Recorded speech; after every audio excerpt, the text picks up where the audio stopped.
don't know how to turn it off. So I'm going to figure that out. There we go. The song is over. How are you guys doing? I've got Alex Del Barrio with me. Another edition, a special Friday night edition of Wasted Talent with Josh Beard. We're going to do our NBA free agency recap.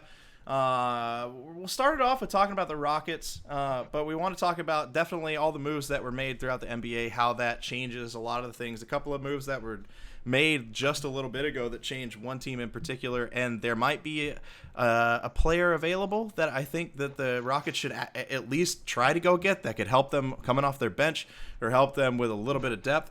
Where's Kawhi going to go? And then at some point, I want to talk about all these assholes that have been pissing me off at the gym lately. But I appreciate you guys joining us. And as we said we were going to do when we did our NBA free agency special on Sunday, I am joined again by Alex Del Barrio. You can follow Alex at Alex Del Barrio on Twitter. You can find him at the Alex Del Barrio on Facebook. Alex, how are you doing tonight, friend? Hey, can we talk? Can we just talk about how you decided not to put me on video today, and it's just because there's so much going on with your T-shirt right now that it is essentially like taking away all of the bandwidth of internet at your home to show your patriotism to the entire world the day after the 4th of July, that it's taking so much bandwidth away that you can't even get like a 56K video stream going for me. Look, this is a 4th of July stream, even though it's the 5th of July, and I want to represent my country, Alex. Let me rep my country. Dude, you should have seen me yesterday. Yesterday, I had on American flag shorts. I had on an American flag tank top that said America. I had an American flag bandana, and then I had American flag shoes on. I was decked the fuck out, man, and it was absolutely beautiful. Okay, let's get started with this. Let's dive in. NBA free agency recap, all the moves that were made as of yet. In the first week, I want to start specifically with the Rockets, since this is supposed to be a predominantly Houston-based show, even though we're going to talk about a little bit of everything. With the Houston Rockets, I am 1,000% okay with them missing out on Jimmy Butler. It's literally, to me, the textbook definition of dodging a friggin' bullet. The on-court fit for me was never there. I just didn't understand how having another egotistic, ball-dominant guard or wingman was going to help the Rockets at all, especially because, second point, you'd have to sell the farm for him. They would have had to get rid of depth. They would have had to get rid of good players. They would have had to get rid of a lot of the things that made them the competitor that they've been the last 2 years, just to get him. And how much value was he really going to have? And I know a lot of people thought it was like, why? You even asked me the question, but I had like 6 or 7 people like, why do you hate Jimmy Butler so much, Josh? And I don't hate Jimmy Butler. I just didn't like you kind of hate Jimmy Butler. I don't hate Jimmy Butler that much. You kind of hate him. I don't hate him that much. I just really didn't like the fit. And then the other thing was, the Rockets are so up in the air with we've heard things about rifts between players and rifts between ownership and coaching and blah blah blah blah blah.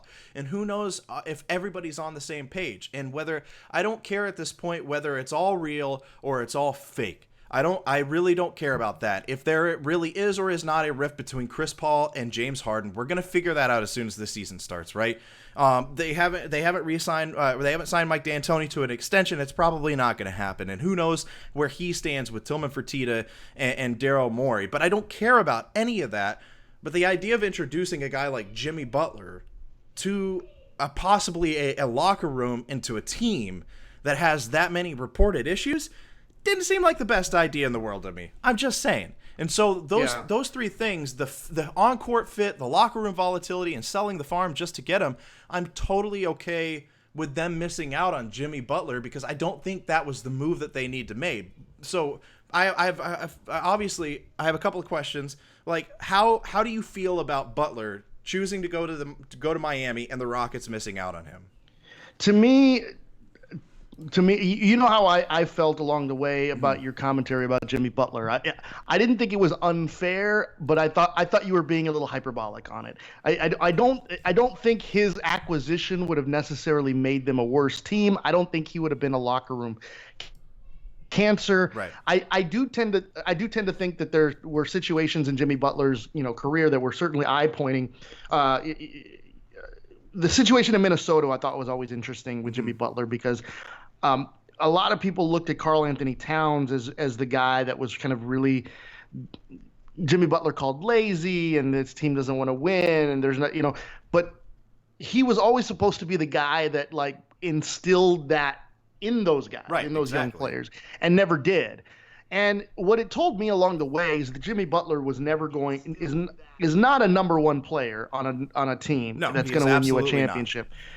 I'm not even quite certain he's a number two player. I don't think he is. I mean, there were a lot of players in the NBA in the early 90s, mid 90s, early 2000s that you could call significant, scorers. I mean, I'm not even hard pressed to call him the Tracy McGrady of this era, a guy that could score a lot of points when you ask him to. And Tracy McGrady is a much better player. Mm-hmm. But in terms of what he really brings to a team, is he really that solid of a player that you can build your team around and win a championship with him? You look at Tracy McGrady, and now you have the entirety of his basketball history.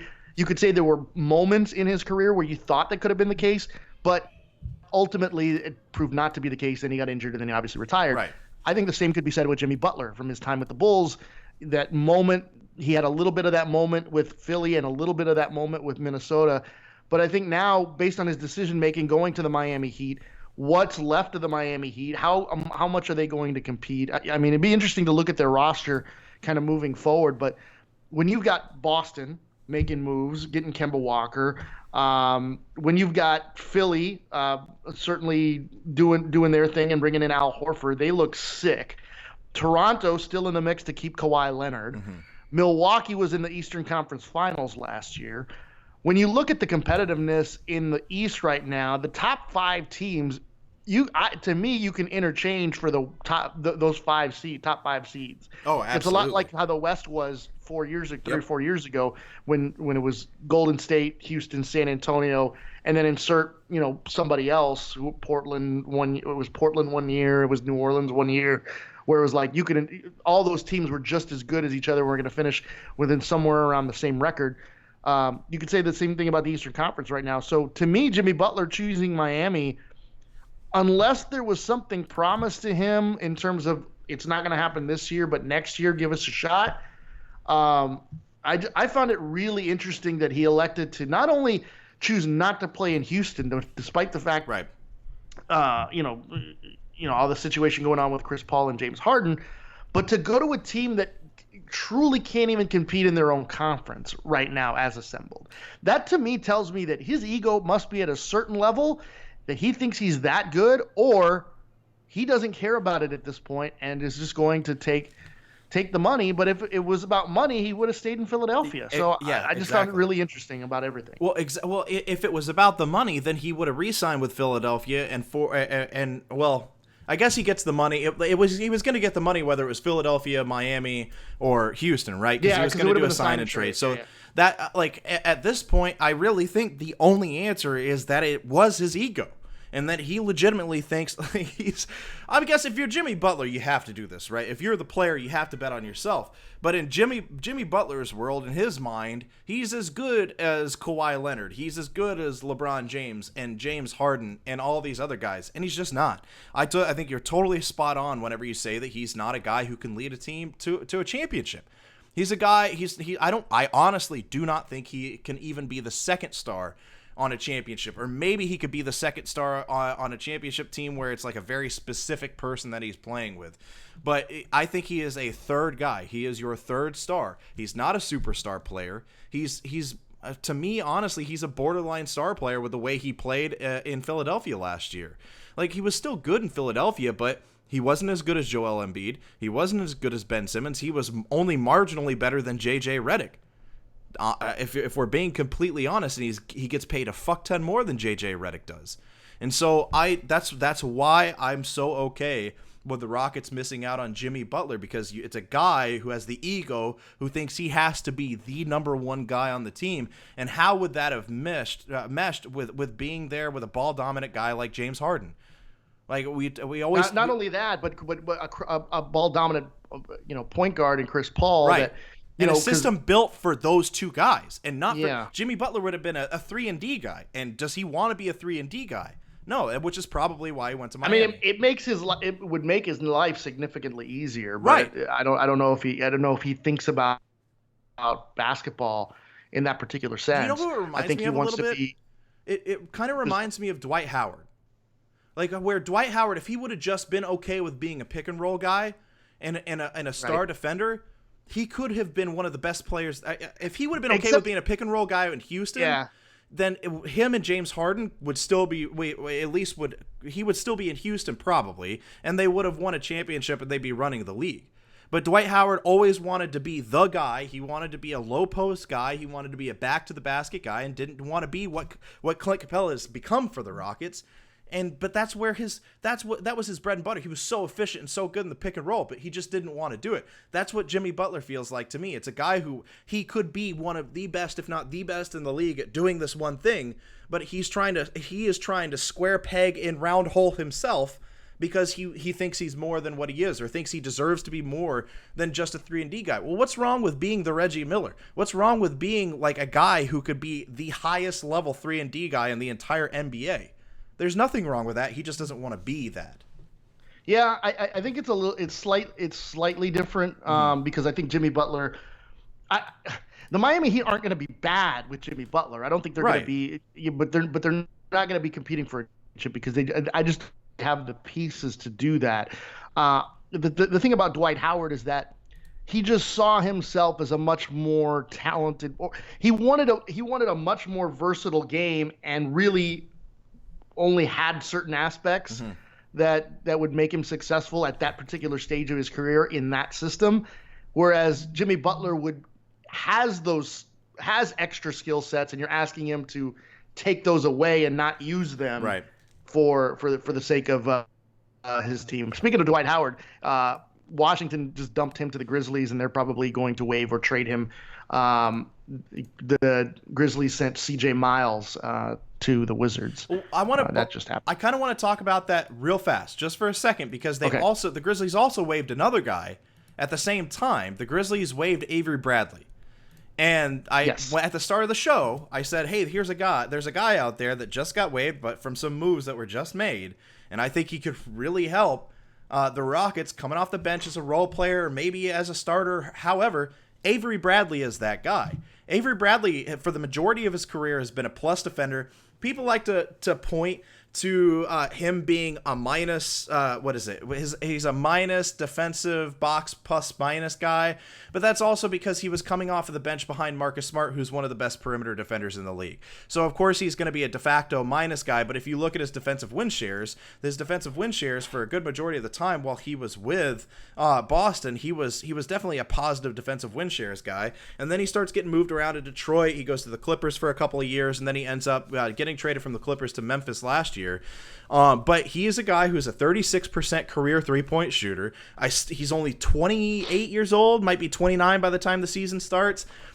He's being waived. He's made his money. So I think the Rockets can maybe make a play and say, hey, if you come in here and play for us, you're going to have a prominent role. We need a defender like you. We need another perimeter defender. We need a guy that can go out there and get some rebounds from the wing spot. Like, we need somebody like you. Oh, also, can you knock down some shots for us every once in a while? The end of his time last season when he was with Memphis, he averaged 16 points a game, and he shot, I think it was over 40% from three, or almost 40%. It was 38% from three.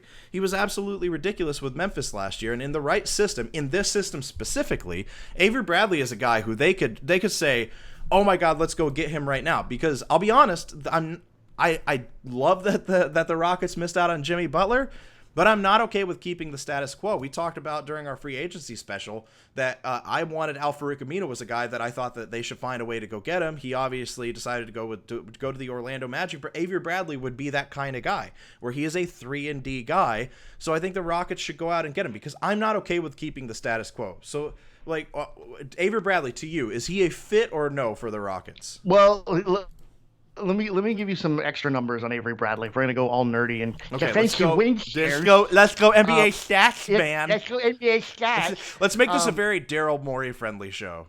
Yeah. So, what? How many possessions per game roughly do the Rockets usually get? Oh my God, I don't know. I don't get that nerdy on it. Let's say 1,042,000. All right, let's just say they're always hovering over 100 possessions, yeah, right? Like around 110, 115, something like that, right? Okay. So when Avery Bradley got to Memphis, and I know this is a small sample size, you know what his points per game per 100 possessions were? No, I actually don't. Let's look at that. 25.3. Jesus. Per 100 possessions. And then go back to that 3-point shooting when he got to Memphis, 38% from three. I mean, we're talking about a guy that was a key role player on the Celtics team a couple of years ago. A guy that a lot of teams really like. I'm really surprised. I mean, this is a guy that can be a solid role player. He can essentially be like mini Eric Gordon. Yeah. For this Rockets team, he's not quite the 3-point shooter historically, but I mean, 36% from three for his career. That's not bad at all. It's above average. That's a good 3-point shooter. I mean, he's a guy that he really help a lot of teams. I'm not really sure. And you're going to get him on the cheap because if he's getting waived, you can sign him to the veterans minimum, and that way it's only going to offset whatever he's already making. So it's not a big deal. I think a lot of people don't understand the way that works, is that if you already have a contract and a team releases you, they still have to pay you that money. And so it makes it more. But it makes it you more. Don't double dip.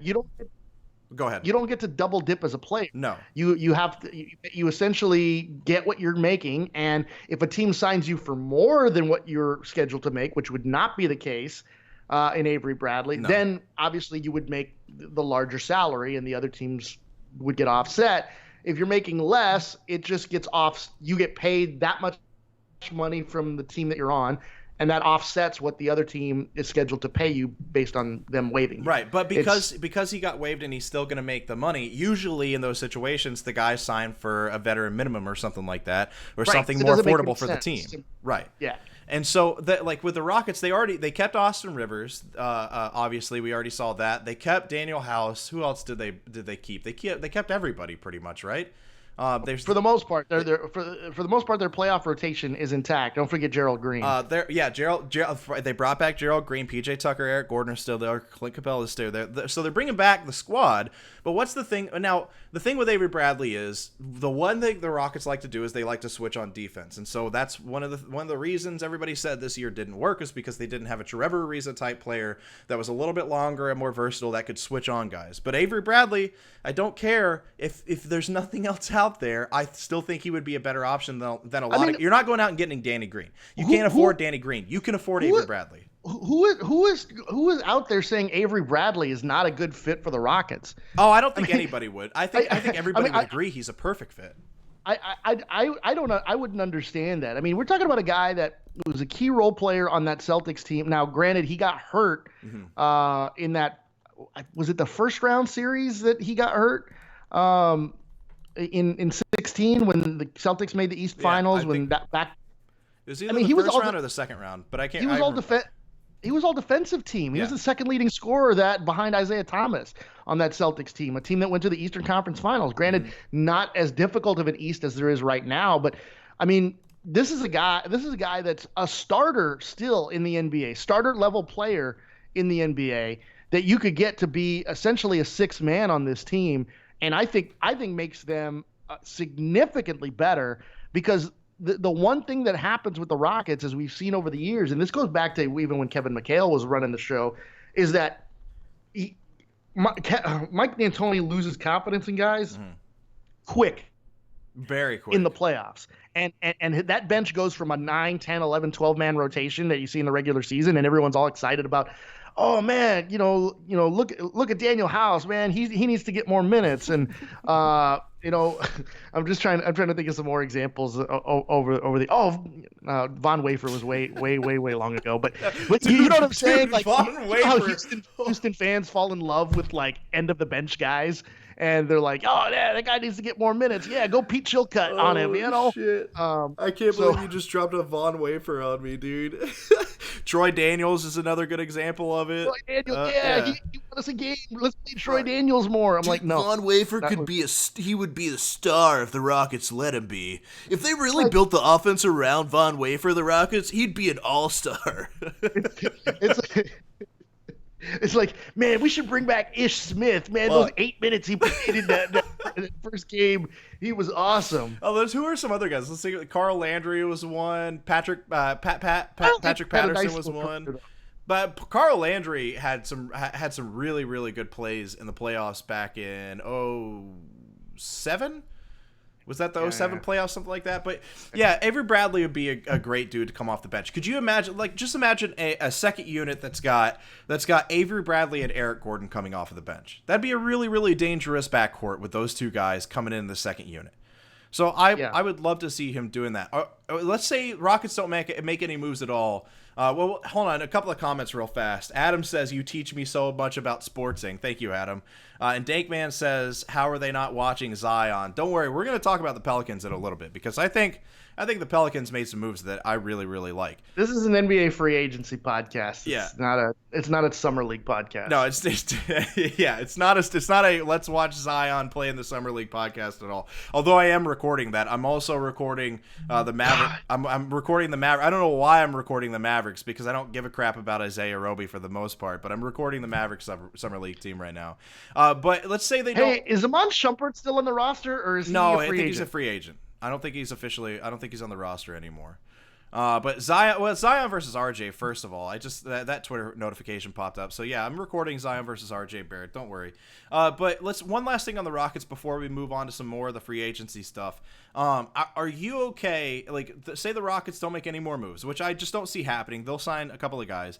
But are you okay with free agency wise? Free agency wise. Do you feel good about the Rockets if they keep status quo and they just roll it back out there with the same team they did last year? No. Why? I don't. Because Golden State just went out and got D'Angelo Russell, and they have the team, and they essentially have the starting five minus whoever's going to play center for them from the team that won an NBA title. They have that core of Draymond Green and Klay Thompson. Klay Thompson obviously going to have knee surgery there. I don't think they're taking a step back at all. They may take a step back to the 2 seed or the 3 seed, but they're still going to be the Golden State Warriors. Yep. New Orleans is going to surprise a lot of people. I don't think they'll be a top 5 seed, but they're going to punch some people in the mouth with how athletic and entertaining they are. You keep slobbing at the knob of the LA Lakers. It's not that I want to. It's just that they're going to be good. You are obsessed with a team that essentially has 3 players under contract right now. Yeah, and it doesn't matter. Two of those players are MVP caliber, all time, probably going to be Hall of Fame players. Yeah, the rest of the team is the LA Defenders, coming over from the Toyota Sports Complex. Don't you talk about Alex Caruso that way. I swear to God, I will come through this camera and I will slap you for talking about Alex that way. They're going to have to go get Kobe Carl a uniform to come and play for the Lakers. I mean, come on. Dude, pay me the minimum to knock down threes. I could average at least three made 3-pointers a game for that team. I could average more 3-pointers made than Lonzo Ball, bet. Yeah, well, Lonzo Ball's not there anymore. Well, I know, I'm saying, than he did last year. I could average more threes than him. Yeah. You don't believe me. No, come on, man. They were bad last year. They had LeBron. The West isn't going to get easier. No. And that's the thing. They didn't take a step. The Rockets aren't taking a step back, really. They themselves aren't taking a step back. They're probably going to get a little bit better, and even if they just stay the same, they're still a very good team. The problem is so many other teams got better.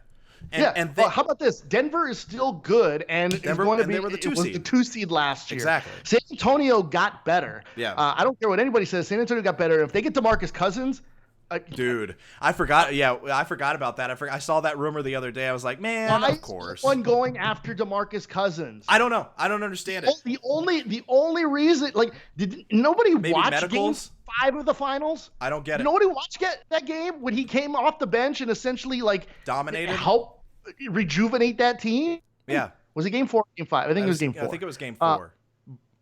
Okay. He came in and basically gave what he had in his body because essentially he could not play the entire season. Yeah.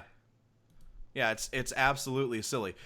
So let's dive into some more. Let's dive into some more of that stuff. So the Rockets, obviously, neither of us are okay with the status quo. So many other teams got better, and it's just a terrible feeling if they go into next season with exactly what they had last season. But if they can't make any moves that really move the needle, which there aren't many that they can make at this point, then I understand them trying to go in with the status quo, but I don't love it because Avery Bradley's an option, but they can't afford guys like Danny Green right now. Those guys are still out of their price range because they're not getting Danny Green on the vet minimum.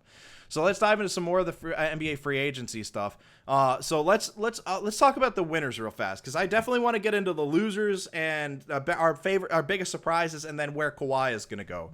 But who are your big winners for free agency? For mine right now, big winners, and we can dive into each of these teams individually. My big winners in free agency and really maybe the offseason altogether for the most part, it's the Nets for getting Kyrie and KD and DeAndre. I know KD is going to sit for an entire year, but that's a huge win for the Nets. I mean, that's you get 2-star players and then DeAndre, which everybody, at least I'm saying his name, most other media outlets are calling him like salary matching or garbage.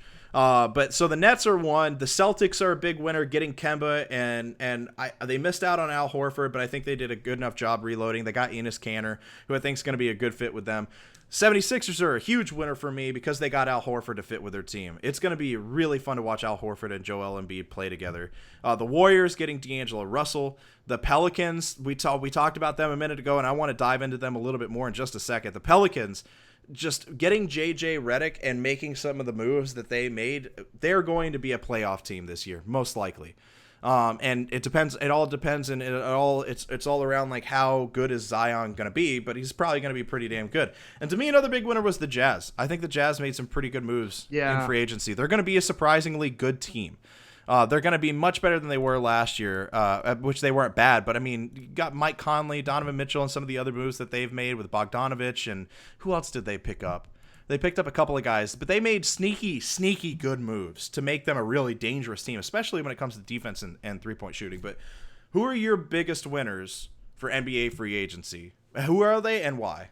Well, let's go with Sean Marks with the Nets, right? Like, essentially, like he became the Asai Ujiri was the talk of the town in the NBA.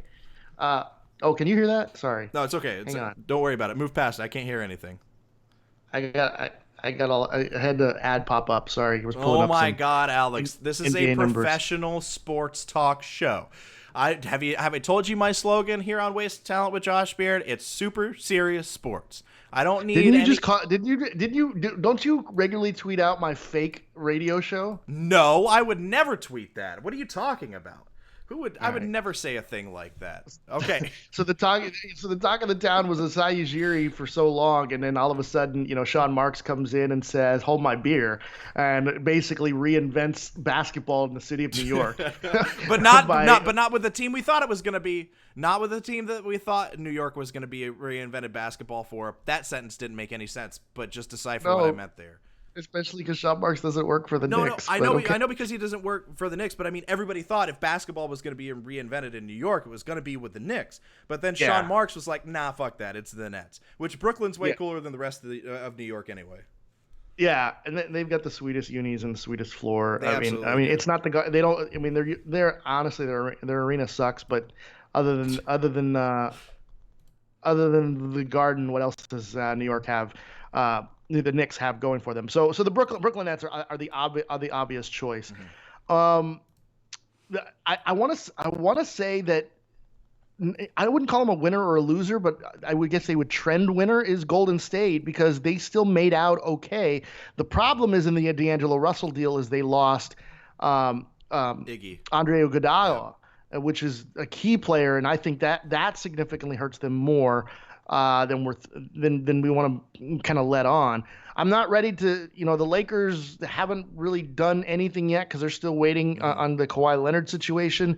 I would say Philly with the Al Horford situation. I thought they made out pretty well, all things considered, losing JJ Redick and Jimmy Butler. But I thought Jimmy Butler, was a replaceable part for that team. I don't know. I think they need to find a guy to replace JJ Redick, and maybe it's Avery Bradley. I don't know.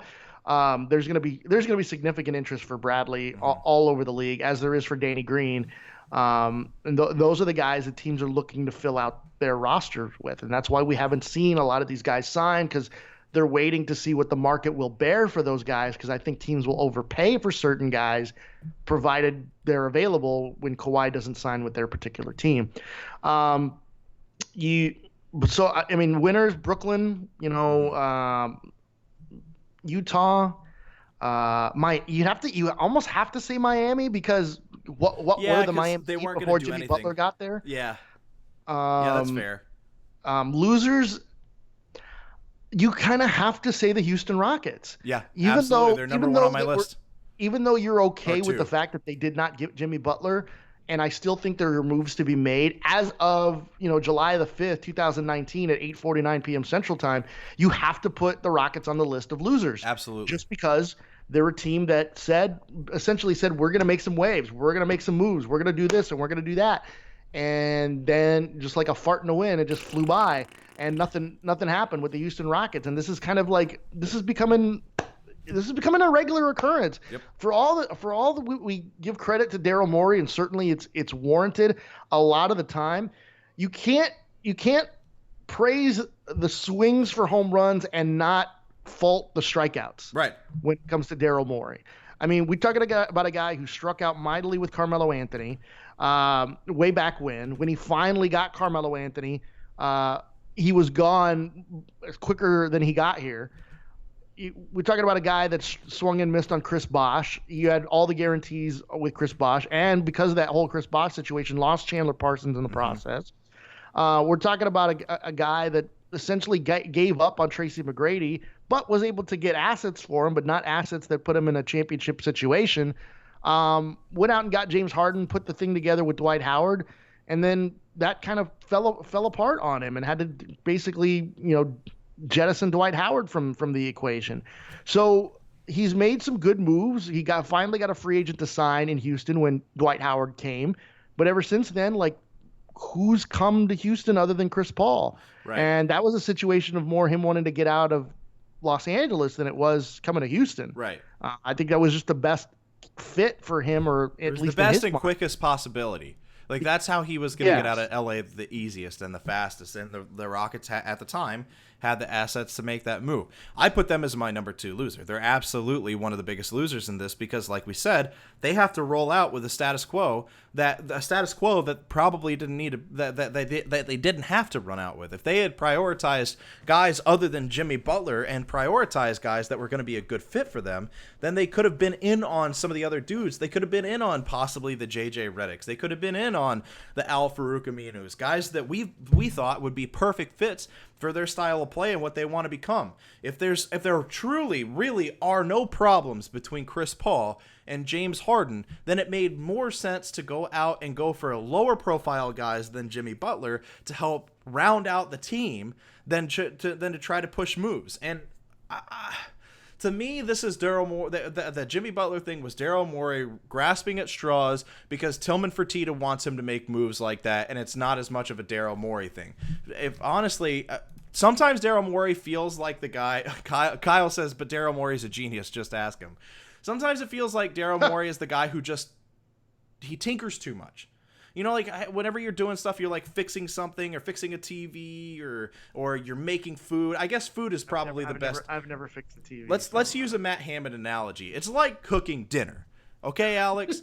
So you're making a dish and you put a little bit too much salt. But Daryl Morey's just putting a little bit too much. He wanted to put that Jimmy Butler salt on top of the Houston Rockets souffle. But you didn't need that salt. You needed a little bit more paprika. You needed a little bit more cinnamon, maybe some cumin. But you didn't need that salt, Daryl. And Daryl Morey is just a tinkerer. Okay, that was my Matt Hammond analogy, brought to you by Wasted Talent with Joshua Beard with special guest Alex Del Barrio. By the way, you can follow Alex at Alex Del Barrio on Twitter and at the Alex Del Barrio on Facebook. You can follow me at Josh Beard Radio here on Twitter, at Josh Beard Radio on Facebook, as well as Toofpete, TOOFPETE on YouTube and on Twitch. Yeah, that's right. I'm streaming everywhere. I'm casting a wide net and trying to sucker all you bastards into watching me more often. Anyway, continuing with the losers real fast, let's go to number 1. Just the most obvious number 1 to me. The Rockets are definitely on the losers list. I also have the Lakers and the Mavericks. We'll move to those in a second.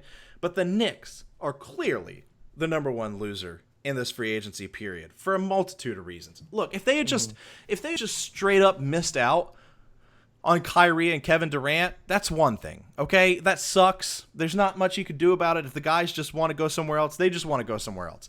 And there's not a whole lot that you can do. And that sucks for them. But if they had just straight up missed out on those guys, then that's fine. But then we see this news that the Knicks offered Kevin Durant less than the max because they were worried about his health.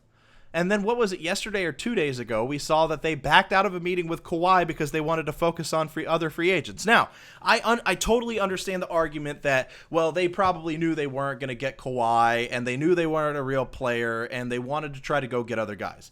That makes total sense to me if the people you're chasing are the D'Angelo Russells or some of the other second-tier free agents.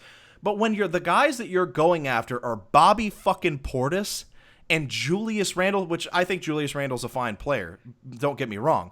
But I don't care if you have a 1% chance of only getting Kawhi. When you miss out on Kyrie and KD and all the other stars that you could have gone after and missing out on them are gone, you take the meeting with Kawhi Leonard.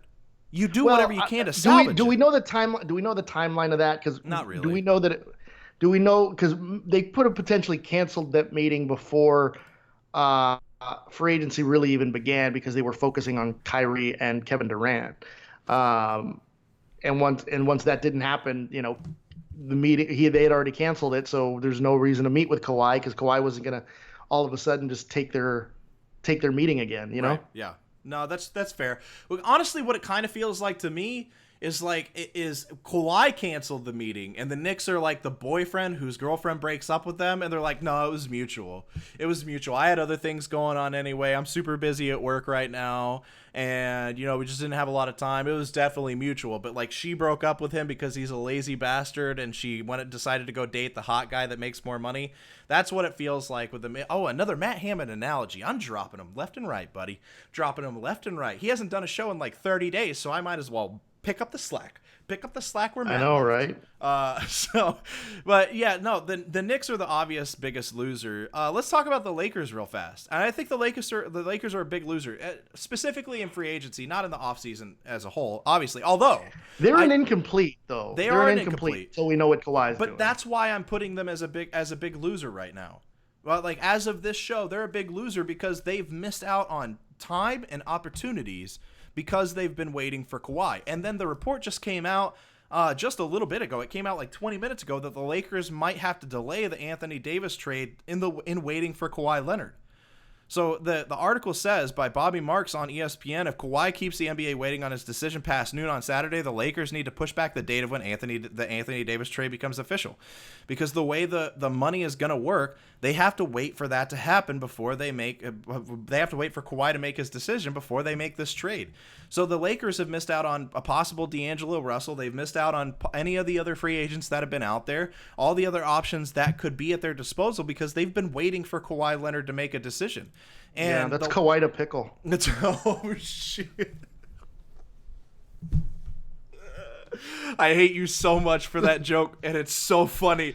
I don't know if I hate you more for saying that joke or if I hate you more for thinking of that joke before I thought of it. But all I know is that I hate you very much right now.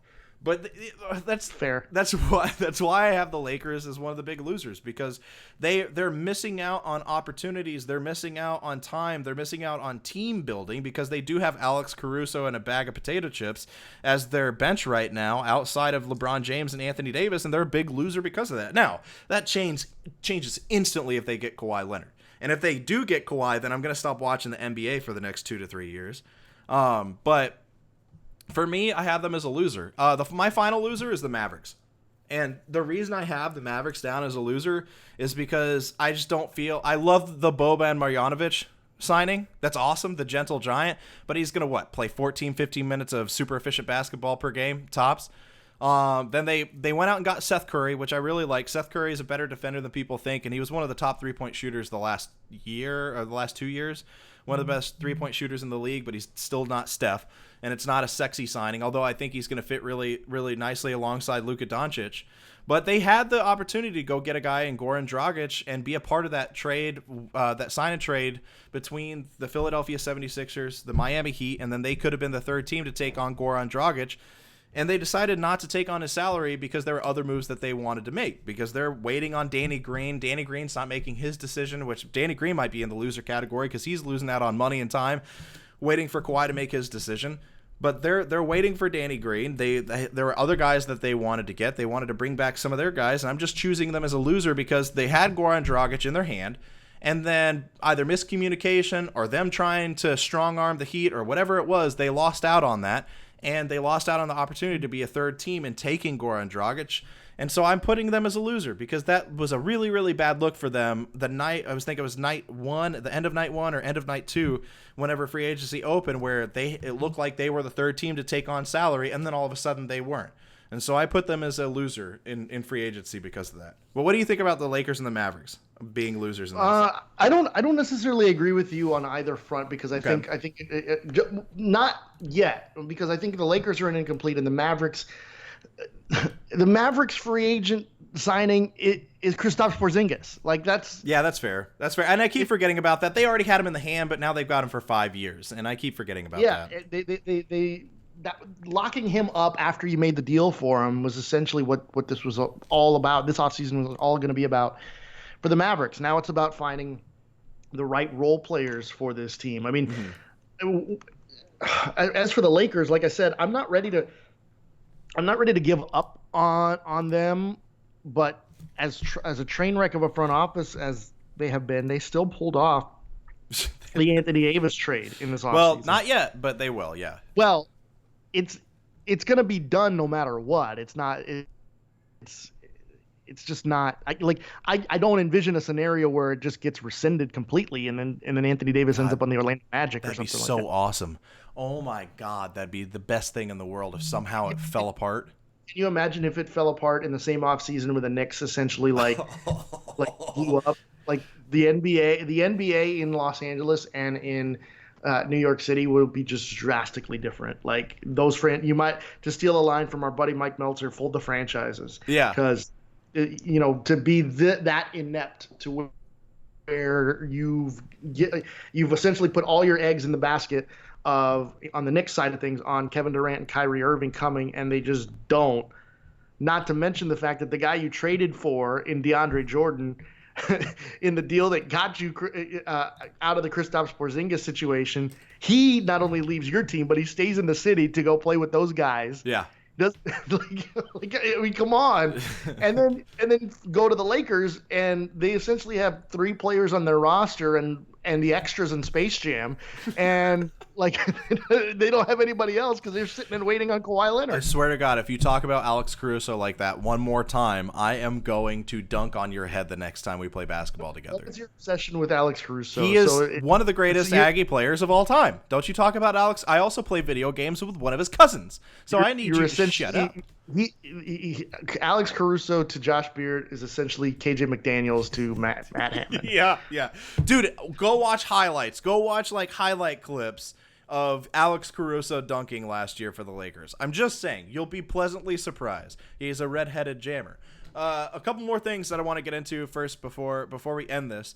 I want to talk about Kawhi a little bit more, but before we do, of all the moves that have happened in the first week of free agency, which one was the biggest surprise move to you? Of every single one that's happened, which one to you, when it happened, you were like, "Oh my God, I can't freaking believe this." Well, on the big front, it was Kevin Durant choosing Brooklyn.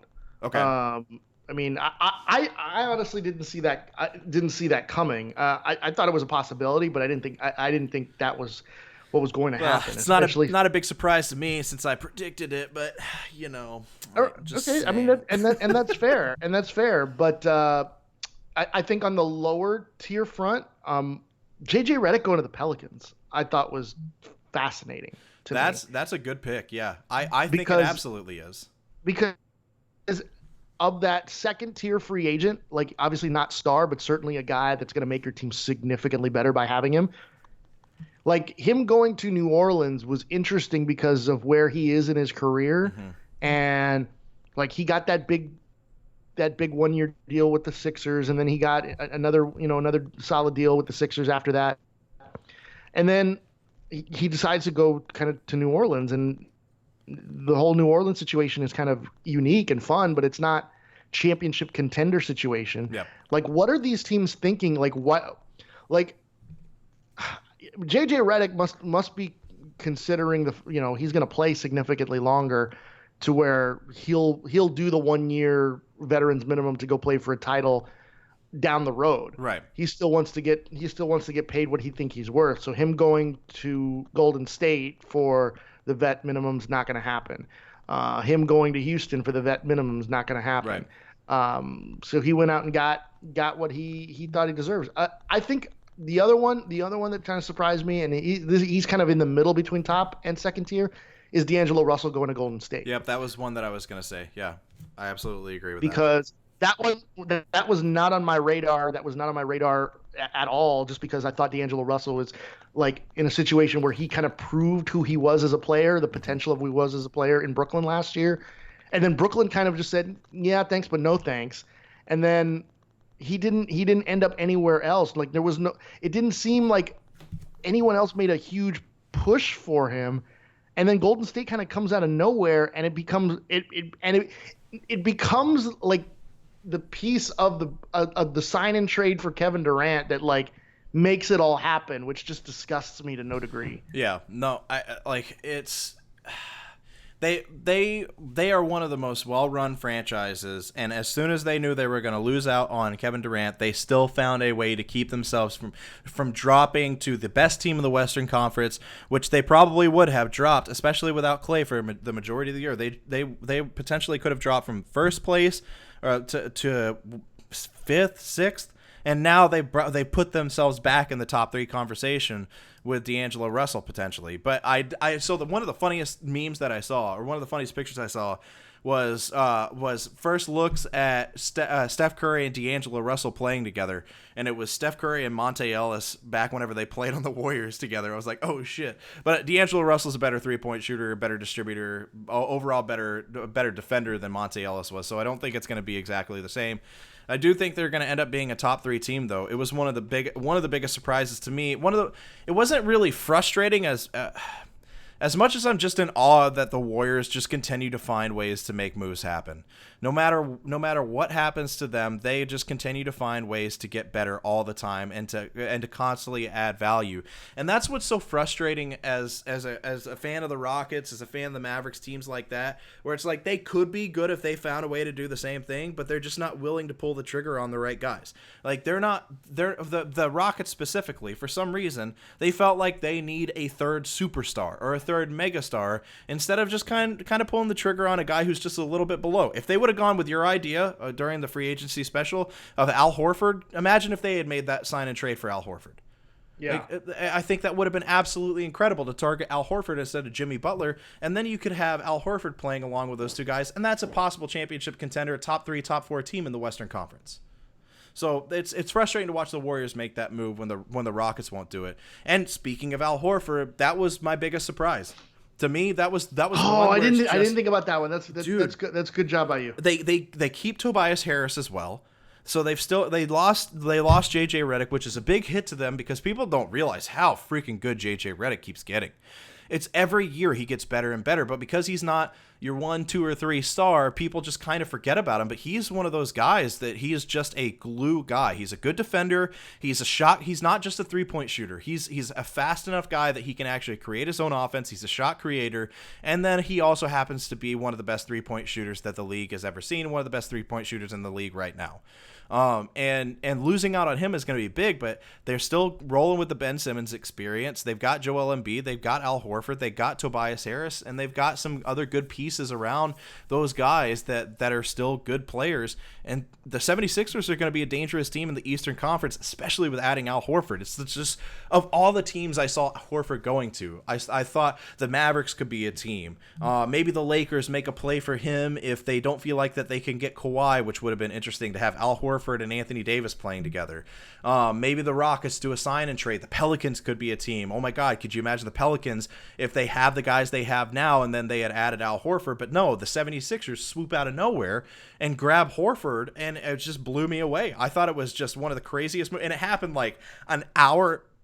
It happened like an hour after we finished our NBA free agency special, and I texted you. I was like, God, damn it. I wish we'd still been on when this happened, because it was just one of those. I literally would have flipped my lid. I did flip my lid, but I would have flipped my lid on camera if that had come across while we were doing the free agency special. So to me, that was hands down the biggest surprising move.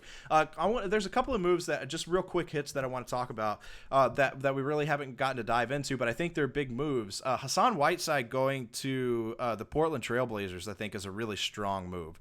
Like I know they had to get rid of some guys that really helped them be as good as they were last year.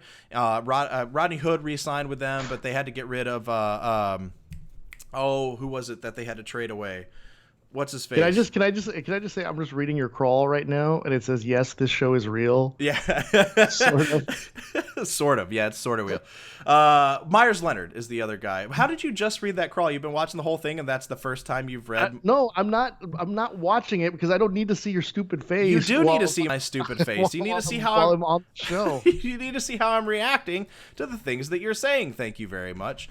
No, but yeah, the Trailblazers had to get rid of Myers Leonard, but they brought in Hassan Whiteside, who, when healthy and engaged, is a really good player. So that could make them even better. We've got a reunion of the Lopez brothers, because Brook Lopez re-signed with the Bucks, and then the Bucks are also going to be bring in Robin Lopez. I'm just excited to watch the Bucks because they're already a fun team to watch. They added Wes Matthews. They got to keep Chris Middleton, and then they have George Hill's coming back, and then now they have Burke and Robin Lopez playing together for the first time in a long time, and I'm very excited about that. Way more excited than I probably should be. And then the Celtics. We didn't really talk about the Celtics getting Kemba Walker because we kind of already talked about that during the free agent special, but I think that's a pretty big move for them. But are there any other free agent signings where it was like, damn, that's a good addition for that team?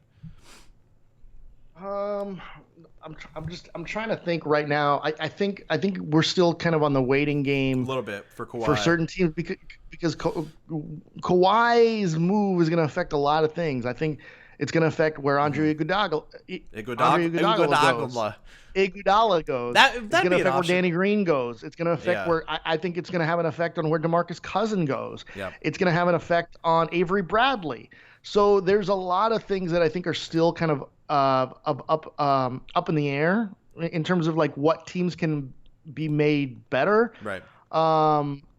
You know, a lot of the teams that I thought did the best were the teams that re-signed their player, which Chris Middleton and Kristaps Porzingis, even Harrison Barnes with Sacramento. Like those are guys that you wanted to see them. You didn't want to necessarily see them one way or another, but like in terms of staying put, they helped their teams by staying put. Right. One of the moves that I thought was interesting, I don't know what you thought, because I kind of off and on had moments last year, is Derrick Rose going to Detroit. Yeah. I don't know I forgot about that one. I thought that was interesting. Yeah, I thought it was too. I kind of get it, because there is, like, you got Blake Griffin there, Andre Drummond's a talented player. Like, are they going to be, like, how much noise can they actually make in the Eastern Conference? Like, if you looked at them, they were the 8 seed. So they made the playoffs. They've got some guys, but how much better can they be than 500? How much better can they be than 41-41? Now, if Derrick Rose plays at least like 85% of what Derrick Rose was in his MVP season, he does it alongside Blake Griffin and some of the other talent that's there, then they could be a pretty good team. But, like, I don't know. If I'm Derrick Rose at this point in his career with injury history that he's got, I think I'm completely fine with being what I was last year for a better team. I would have thought he would have waited to see what happened with the Lakers. Yeah, actually, yeah. That's a great point. He would have been a perfect fit there. A perfect fit. And he would have started, but they didn't have to play him a ton of minutes, right? Like, I don't know. For me, it made no sense for him to make that decision as quickly as he did. We were talking about the Pelicans earlier. A big trade for them a big move for them was getting Derek Favors. I think Derek Favors is going to be a great fit alongside Zion Williamson. And then kind of in that same vein, because we talked about the Utah Jazz earlier, you saw the departure of Derek Favors, but then Utah signed, they got Jeff Green, and then they got Ed Davis, which Ed Davis is a sneaky good signing for them, especially with all the guys that they've got there. And they obviously, we talked about Bogdanovic. So the Jazz making some moves, but really all it comes down to, and we've said it all night long, and this is the last thing that we're going to talk about, but it's all about Kawhi Leonard. Like, the NBA and all NBA fans need Kawhi Leonard to stay in Toronto, number one, or at the very least go to the Clippers. Like, if you're a fan of the NBA, you need Kawhi Leonard to stay in the Eastern Conference, to stay in Toronto, because it'll be, and I know everybody's talked about it, but this is the first chance I've really had to sit and talk about it and converse with somebody about it. You need Kawhi Leonard to stay in Toronto in the Eastern Conference to create some of the best parity to the NBA scene in a really, really long time. This is legitimately a point in NBA history, and for at least the last 10 years of the NBA, where you have just as many contenders in the Eastern Conference as you do in the Western Conference. Yeah. And it was nice to see teams this year where you thought, shit, if they make it to the finals, they could actually beat the Warriors, or they could actually beat the Rockets, or any of these other Western Conference teams. Now, the Warriors aren't as strong as they were. The Lakers are getting stronger. The Nets are getting stronger. Milwaukee's, like, all of these teams are strong. You need Kawhi. We need Kawhi to stay in Toronto, because if he goes to the Lakers, I swear to God, I know I keep jokingly saying this, but it's not a joke. I'm not going to watch the NBA for the next 2 to 3 years if Kawhi goes to the Lakers. I won't. Why? Because it's not going to be fun. If it's Kawhi Leonard, LeBron James, and Anthony Davis, and you could literally, I could literally take small baby potatoes and put pretzels in his legs and arms and put those on the court with those three guys, and they'll still win a championship. It would be LeBron, Anthony Davis, Kawhi Leonard, and my pretzel basketball men, and they would still win a championship with him. It's absolutely insane. I won't watch it, and that's sad, because I won't watch the beginning of the number one player in NBA history and future Hall of Famer and 16-time MVP Luka Doncic. That's going to make me super sad to miss out on a couple of years of the beginning of such a storied career. But I will not watch the NBA if Kawhi goes to the Lakers. And the entire NBA needs him to stay with Toronto. I'm sorry, Alex. I didn't mean to stand on that soapbox. It's your turn. Go. Let me give you another name in here. DeMarre Carroll going to the Spurs, and then Rudy Gay re-signing with the Spurs. Oh, it's just the Spurs. They're gonna be there, and then they're gonna be awesome with them, because Popovich, more than any coach in any other sport in the history of all sports, knows how to maximize the talents of every player that's ever on his team. Danny Green is where he is who he is, and is making as much money as he's making because of Greg Popovich. It's ridiculous. Yeah, and the Austin Toros in the G League. Hey, you got to be happy about Seth Curry coming to Dallas, right? I am very happy about Seth Curry coming to Dallas. I talked about that. I like that. Why are you avoiding the Kawhi Leonard thing? What are you talking about? The Kawhi? Look, if he goes to the Lakers, first of all, it's not going to happen. If he goes to the Lakers, like, it's the Kevin Durant signing with the Warriors all over again. Mm-hmm. But it's not like the Warriors ran away with 3 consecutive titles when KD got there.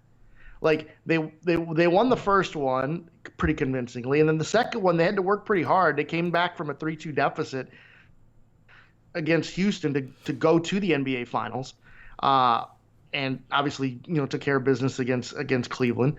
And then this last year, obviously, they lost to the Raptors, and they had some challenges along the way.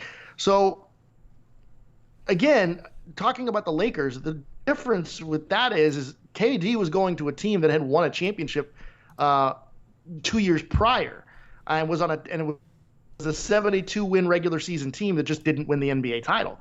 Kawhi going to the Lakers, he's easily the third option on that team, like on paper at the start of it. Kawhi, yeah, or maybe the second option. Is LeBron going to be the Chris Bosh of that team? I don't think so. No. It's going to LeBron could be worse than train wreck. Yeah, LeBron could be worse than Chris Bosh, and he still egotistically and mentally would never be the Chris Bosh on that team. And it's like, who would be the Chris Bosh? Did Anthony Davis? Did he help facilitate a trade to L.A. so he could be in L.A. and be the Chris Bosh of that team? No. Like, I don't understand all these. The Lakers are better served. The Lakers are better served trying to get guys like a Danny Green, yes, like DeMarcus Cousins, like guys that are out there that they can be creative with the money for, than get Kawhi Leonard. Like Kawhi Leonard to me does not fit the razzle dazzle and love that you just use razzle dazzle. The attention like not seeking, but attention grabbing franchise that is the LA Lakers. Mm-hmm. Like, I understand he's, having trouble, going to Pizza or Tim Hortons on a daily basis up in Toronto these days because everyone kind of knows him because those dreads don't pretty much give it away. But like, I'd rather be a superstar of a whole country than like the third biggest superstar on my team, and probably like the sixth biggest superstar at least in my city. Yeah, absolutely. I mean, look, you get to stay in Toronto, you get to go to Tim Hortons for coffee and donuts every morning, and then you get to sit around your place and drink some Labatt Blue during the off season. Why would you not want to stay in Canada and play in Toronto? It makes no sense, man. What any other final free agency thoughts? Did you really want to have a conversation about Seth Curry? Or were you just trying to calm me down? No. I was kind of trying to feel you out if you were happy with that deal, or if you were just kind of like, we should have just given that money to Danny Green. No, I mean, they've still got money, right? Like the way they can situate all of because most of these are still just agreeing to deals, but not actually signed deals, right? And so they've still got about $23 million that they can work with, and some of that could be used on Danny Green. So I like the Seth Curry signing. I like bringing him in. I think he's going to be a really good fit next to Luka Doncic. He can defend point guards. He can defend almost any point guard in the league. He's a decent defender. He's a really good shooter. So he's the perfect fit. It's just like, it's probably a better fit than Goran Dragic at this point. And what is Goran Dragic? He's not the best defender in the world. So maybe the biggest disappointment to me, and maybe I'm just pumping him up because of who he was and in Houston and how much I love him as a player. But the biggest disappointment to me was missing out on Patrick Beverley for the Mavericks. Because I know this is apparently the way the end of day one went was the Mavericks were simultaneously trying to work the trade, be a part of the trade with the Heat for Goran Dragic, and also trying to juggle talks with Patrick Beverley. But because they ended up getting so focused on the talks with the Heat for the Goran Dragic, they didn't get to talk to Patrick Beverley as much. The talks fell apart, and then obviously Patrick Beverley ended up staying with the Clippers. And so, to me, I would have loved being able to sign both Patrick Beverley and Seth Curry, and then still have enough money to go get a Danny Green. Because imagine a backcourt with those three guys around Luka Doncic, like three guys who are great to really good 3-point shooters that are all above average to plus defend, like way plus, like MVP level defenders. And I would have absolutely loved that, but I don't hate the Seth Curry signing. Well, I didn't want him to leave the Mavericks in the first place when he ended up signing with Portland a couple of years ago. I wanted him to stay with the Mavericks, so I'm glad he's back in Dallas. It's just, I don't know. Any other signings that you wanted to talk about before we end this shit? The only other thing that you remember you mentioned surprises. The one that I forgot to mention on the surprise front was Ricky Rubio to Phoenix. Oh yeah, in a bad way. I thought yeah, this kind of came out of nowhere. Yeah. And Phoenix used so much of their money. They used so much of their money and traded guys for it. It's insane. Yeah, it didn't really make a whole lot of sense to me. No, it doesn't. Especially when you're trying to build you're trying to build a competitive team around DeAndre Ayton and Devin Booker, and then you go out and get Ricky Rubio.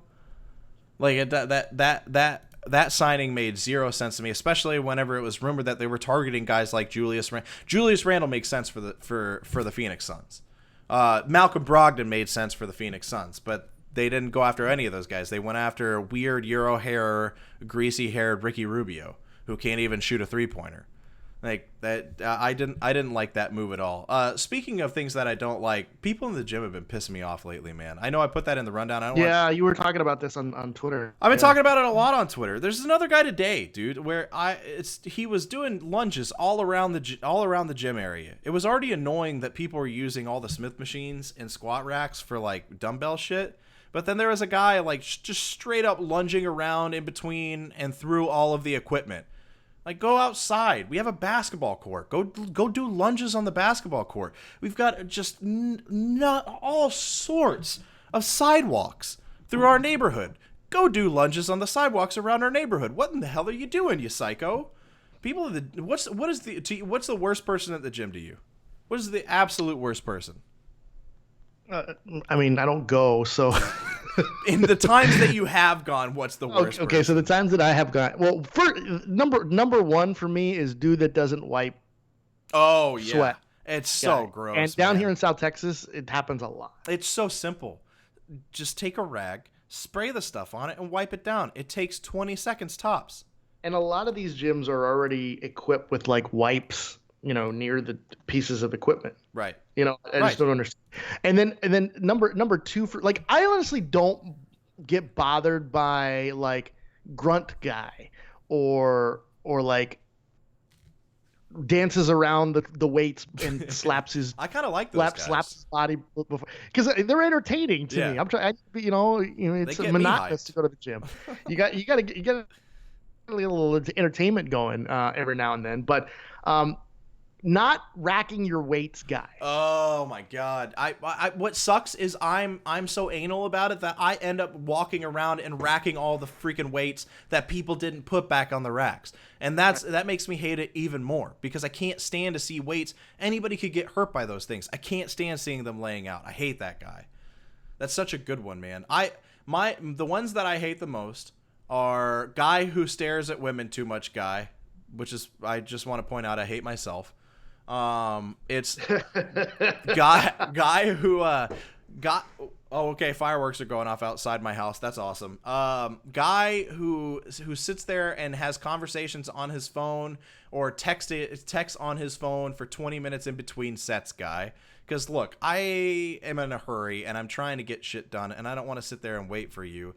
Guy who constantly asks if you're done with equipment when you're obviously not done with equipment guy. That's annoying. Honestly, all of mine come down to, can I do my stuff quickly without you bothering me?